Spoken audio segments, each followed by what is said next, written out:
总统大选明年1月要举行，同志团体嘛提出同志政策白皮书，呼吁各党派甲参选者伫政见都要加入同志的需求，嘛要提出全面性的性平相关的政策。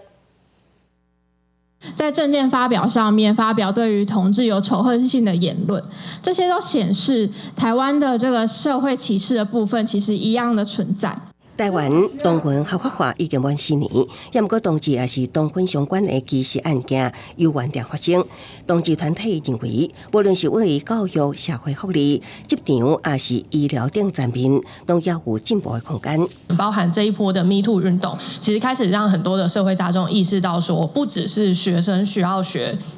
性平教育，其实很多的大人更需要性平教育。我们要怎么样的去研究，然后让性别的歧视的申诉机制能够增加对同志的可进性，然后也拟定政策来积极鼓励企业推动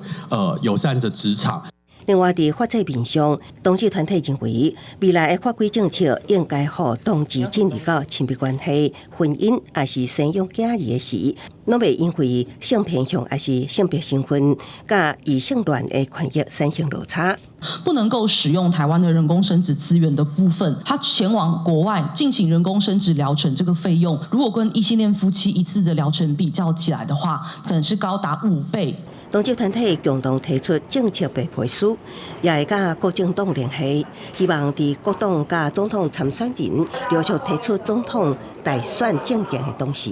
也会当将同志需求纳入，